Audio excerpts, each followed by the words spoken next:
I think it's so important during this time to acknowledge feelings. It's one of the things that we tend to disregard, numb out, move to the side, shove down, and move away from. And what's so important during this time is to actually let the feelings come up and let them out and move through them to get to the other side until the next feeling comes, because a lot of us are struggling with grief right now, grief of just missing what spring break, missing events, and also a lot of fear of the future. And what I want to say is it's okay to have your feelings.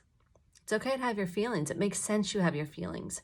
It's important that you let them out. And one of those ways is through writing. Write it out to get it out. Talk to somebody, talk to a friend, FaceTime somebody.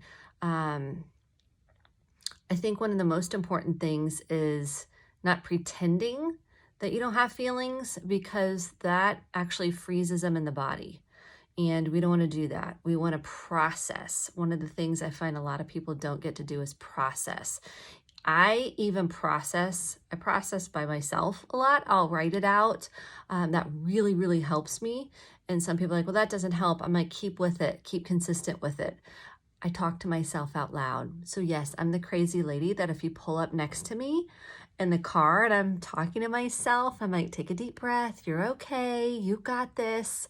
If I'm running late or someone cuts me off, and that helps me nurture myself. I may look crazy, but I don't really care. I just care about keeping myself calm, because when we flip out, this is our brain, and when we go into fight, flight, or freeze and we flip, I'm no longer calm. I am no longer calm. And one of the things that's so important for me right now is to get myself calm. So I wanted to give you some ideas. First, we got to breathe. You know I'm big into the breathing.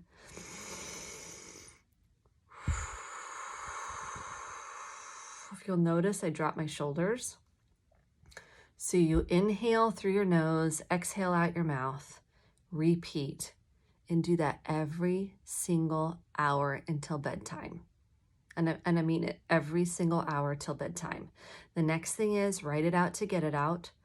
I really like listening to meditations. You can Google them on YouTube. There's lots of apps. The Calm app, Headspace are two good ones to download to get some meditations for anxiety, meditations for shame, meditations for fear. You can type these in, sample some. See how you feel. Do 5-10 minute meditations. There's lots out there on YouTube. I highly recommend them. I also recommend listening to things that are helpful to you. This is a time of deep self-reflection. And if we don't do that work, we're going to stay stuck in fear.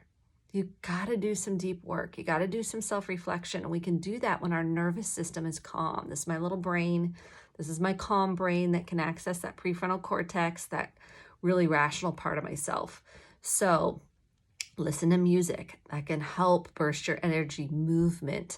So get out if you can walk outside without, with distancing yourself, or walk around the house. Walk in place with just walk like you're marching in place. I know that sounds silly. Put your headphones on and march. The other thing that I think can be helpful is pets. If you're able to, and your pet will allow, petting your pet, looking at your pet, connecting with your pet, playing with your pet, that can be really helpful. There's tons of other things you can do. Reading is also helpful. Being in nature, listening for the birds, lighting a candle, essential oils are wonderful, taking a bath, being mindful about creating a calm environment, and reduce your intake of the media. I'm telling you, it affects your nervous system.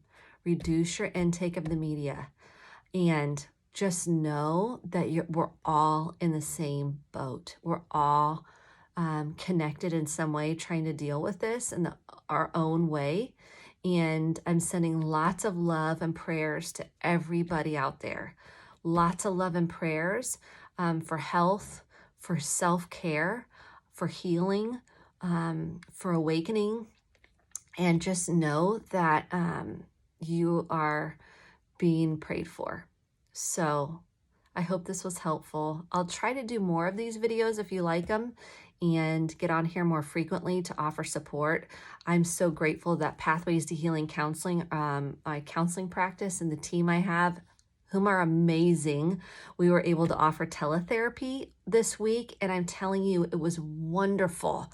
It was so good to see the clients, and it really, yes, we like in person, of course, and it was the next best thing. We actually have a waiting room where they wait and they hear spa music. I know it sounds funny, but it's really nice and calming, and I think to remain doing the work and feeling that connection is so helpful. So if you know of anybody that needs assistance, we do offer the teletherapy option right now to be able to offer people support. So blessings and prayers, and just remember to breathe regularly every hour.